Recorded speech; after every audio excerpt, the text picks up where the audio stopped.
نظر بد کے لگنے کی تین اہم نشانیاں، اگر یہ تین نشانیاں آپ میں پائی جاتی ہیں تو آپ سمجھیں کہ آپ نظر بد کا شکار ہو چکے ہیں۔ آپ کو نظر بد لگی ہوئی ہے یا نہیں یہ خود چیک کر سکتے ہیں۔ اگر یہ نشانیاں جو میں آپ کو بتانے جا رہا ہوں آپ کے اندر پائی جاتی ہیں تو آپ سمجھ جائیں کہ آپ کو شدید اور سخت نظر بد لگی ہوئی ہے۔ نظر بد کا علاج چاہتے ہیں تو یہ وظیفہ غور سے سنیں سمجھیں اور یہ وظیفہ کریں اور فوراً نظر بد سے نجات حاصل کریں۔ نظر بد سے چھٹکارا پانے کے لیے، نظر بد سے نجات حاصل کرنے کے لیے یہ عمل کریں۔ بسم اللہ الرحمن الرحیم۔ السلام علیکم ورحمۃ اللہ وبرکاتہ۔ لا تعداد درود و سلام نبی کریم صلی اللہ علیہ وسلم پر اور آپ صلی اللہ علیہ وسلم کی آل پر۔ ہمارا آج کا وظیفہ نظر بد کے بارے میں ہے۔ اگر آپ نظر بد کا شکار ہیں تو آپ کے اندر یہ تین نشانیاں پائی جائیں گی۔ اگر آپ کے اندر یہ نشانیاں پائی جاتی ہیں تو سمجھ جائیں کہ آپ نظر بد کا شکار ہو چکے ہیں، آپ کو سخت ترین نظر لگی ہوئی ہے۔ نظر بد کو ختم کرنے کے لیے، نظر بد سے نجات حاصل کرنے کے لیے جو وظیفہ آپ کو بتانے جا رہا ہوں بہت ہی مجرب عمل اور قرآنی وظیفہ ہے۔ اگر آپ یہ وظیفہ کر لیتے ہیں تو انشاءاللہ تعالی نظر بد سے نجات حاصل کریں گے، نظر بد سے چھٹکارا پائیں گے۔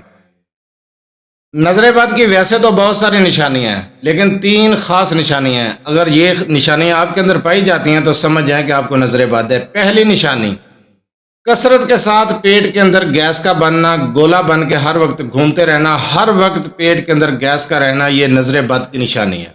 دوسری اہم ترین نشانی، ہر وقت جسم کے اندر درد کا رہنا، بھوک کا نہ لگنا، رات کو بے خوابی رہنا، نیند کا صحیح طریقے سے نہ آنا، یہ نظر بد کی نشانی ہے اور یہ سخت ترین اور شدید نظر بد کی نشانی ہے۔ ویسے تو اگر جسم کے اندر ہر وقت ہلکا پھلکا بخار رہتا ہے، کبھی جسم میں حرارت زیادہ ہوتی ہے یا پھر جسم ٹھنڈا پڑ جاتا ہے، یہ نشانی بھی نظر بد کی ہے۔ بھوک کا نہ لگنا، یہ نشانی بھی نظر بد کی ہے۔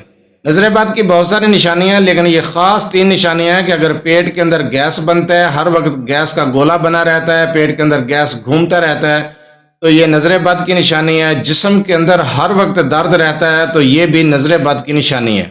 ہر وقت بخار کا رہنا یا پھر رات کو نیند کا نہ آنا، بے خوابی کا رہنا، ذہنی تناؤ رہنا، یہ نظر بد کی نشانی ہے۔ اگر یہ نشانیاں آپ کے اندر پائی جاتی ہیں تو سمجھیں کہ آپ نظر بد کا شکار ہو چکے ہیں۔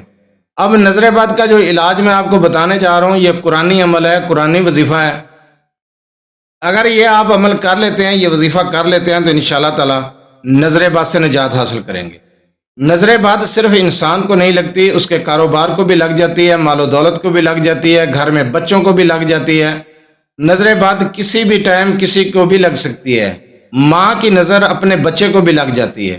اگر بچہ کھیلتا ہوا سامنے سے آ رہا ہے، بہت پیارا لگ رہا ہے اور ماں نے کہہ دیا کہ کتنا خوبصورت لگ رہا ہے، کتنا پیارا لگ رہا ہے، لیکن ماشاءاللہ نہیں کہا تو نظر بد لگ گئی، اسی ٹائم بچہ گرے گا، چوٹ لگے گی تو سمجھ جائیں کہ اسے نظر بد نے گرا دی ہے۔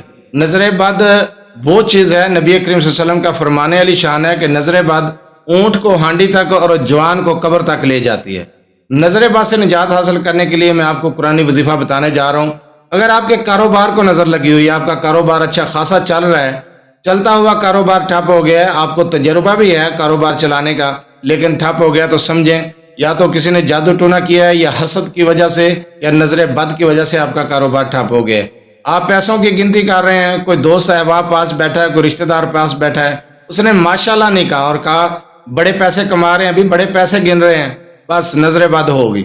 ماشاءاللہ پہلے کہنا چاہیے۔ اپنے بچے کو دیکھتے ہیں، اپنے کسی جانور کو، کسی پرندے کو، کسی کو کپڑے پہنے ہوئے دیکھ لیا ہے، کسی کے کاروبار کو دیکھ لیا ہے، کسی کی گاڑی کو دیکھ لیا ہے تو کہا کریں کہ ماشاءاللہ اللہ تعالیٰ نے آپ کو دی ہے، ماشاءاللہ یہ بچہ خوبصورت ہے، تو ماشاءاللہ کے ساتھ کہا کریں۔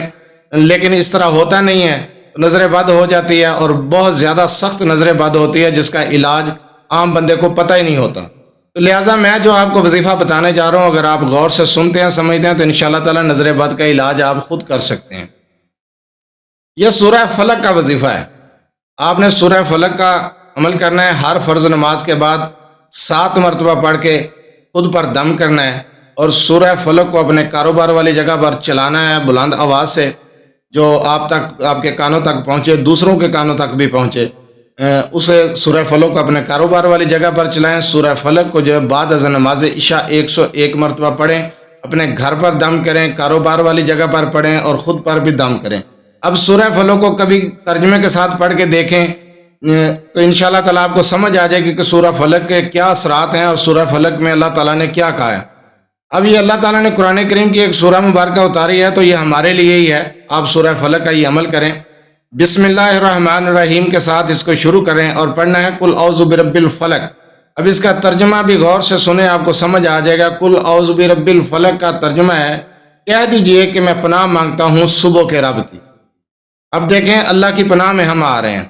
اس سورہ مبارکہ کی برکت دیکھیں اور اس سورہ مبارکہ کا عمل کریں. یقین جانیں جس طرح کی بھی نظر بد لگی ہوگی انشاءاللہ تعالی ختم ہو جائے گی. قل اعوذ برب الفلق کہہ دیجئے کہ میں پناہ مانگتا ہوں صبح کے رب کی. من شر ما خلق، ان چیزوں کے شر سے جو اس نے پیدا کی. ہر شر میں شر پیدا کرنے والی چیز بھی اللہ نے پیدا کی ہے اور ہمیں اللہ سے ہی پناہ مانگنی چاہیے، اللہ کی پناہ میں ہی آنا چاہیے. من شر ما خلق، ان چیزوں کے شر سے جو اللہ تعالیٰ نے پیدا کی ہیں. وَمِن شَرِّ غَاسِقٍ إِذَا وَقَبَ، اور شر سے اندھیرے کے جب وہ چھا جائے. وَمِن شَرِّ النَّفَّاثَاتِ فِي الْعُقَدِ، اور شر سے گروہوں میں پھونک مارنے والیوں کے. یہ جادو ٹونا کرنے والیوں سے اور جو جادو ٹونا کرنے والے ہیں ان کی شر سے بھی ہم اللہ کی پناہ میں آتے ہیں. بہت مجرب عمل، قرآنی عمل، سورہ فلق کا یہ عمل ہے. ہر فرض نماز کے بعد 7 مرتبہ پڑھیں اور اللہ تعالیٰ سے دعا کریں اپنے کاروبار کے لیے. اگر نظر بد لگ چکی ہے آپ کے مالی حالات بھی بہتر ہو جائیں گے. اگر آپ نظر بد کے شکار ہیں، آپ جو میں نے نشانیاں بتائی ہیں آپ میں پائی جاتی ہیں، تو خود پر دم کریں، اپنے بچوں پر دم کریں. گھر کی حفاظت کے لیے بہت ہی مجرب عمل ہے. سورہ فلق کا یہ عمل کریں اور نظر بد سے نجات حاصل کریں. اگر آپ سورہ فلق کا یہ عمل کرتے ہیں تو یقین جانیں انشاءاللہ تعالی زندگی بھر آپ نظر بد کا شکار نہیں ہوں گے. جزاک اللہ.